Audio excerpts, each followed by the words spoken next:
they also had intrinsic in what they do and what they're known for, so it was easy to build that into what they were already doing. And they talked about how important promotion really was during that time frame for new games. Okay.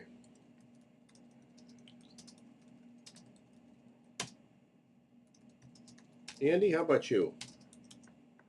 Do you have anything to add? Well, I agree with the points that have been made about when he was able to use his inside knowledge of the industry to save a lot of money.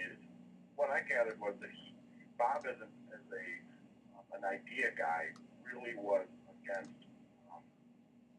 the idea of getting into the fixed cost areas of production runs and things like that. If at all possible, he didn't want to take on that risk, but as it turns out, TV Guide was clearly more interested in just the royalty angle as well. So through his inside industry knowledge and his ability to work with his contacts, the lower production costs, was a huge boon to him, and his ability to garner the millions of dollars of free advertising with TV Guide just showed that he really was able to arbitrage his industry knowledge and sell it with a minimal risk for himself. How do you define minimal risk? Well, he was able to not have to invest in fixed cost of a lease of a manufacturing site, or to,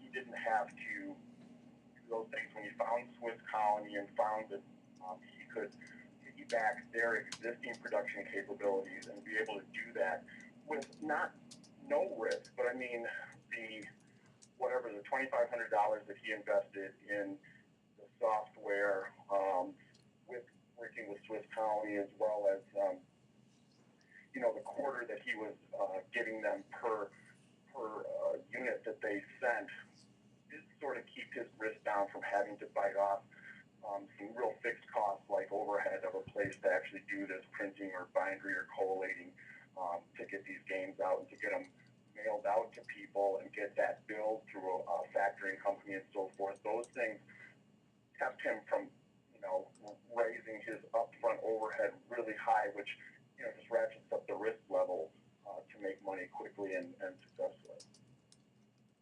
Anybody else on that topic? I just want to make a comment about it. I mean, I think kind of piggyback off of what Andy said is that he structured it in such a way that a lot of his costs were variable and not fixed. I mean, I think it was actually, when I read through, it was quite ingenious how a lot of his agreements were royalty-based. And I think particularly in the game development, there were kind of two pieces to it. There was one, the development of the game itself, and then also the content. I think somebody already alluded to the fact that he went to TV Guide to get the content, the questions themselves. But the game development itself, required an investment, but he was able to structure that deal in such a way it was royalty. And there actually was no upfront fees associated with doing that. So he aligned that game developer's interest in, the sale of the game itself. Yeah, what were the numbers on that? Which ones are you on the game developer? What was the guy's name? The overall cost, as I understand it from the case, were I think $50,000 for the development. Now that's not including the game development itself, which, as I understand and I read the case, is basically no upfront fees. It's only a royalty agreement that starts at 5% and goes to 3% with some volumes that they did not specify. So at least $50,000 was on the line, and that's not including a first production run.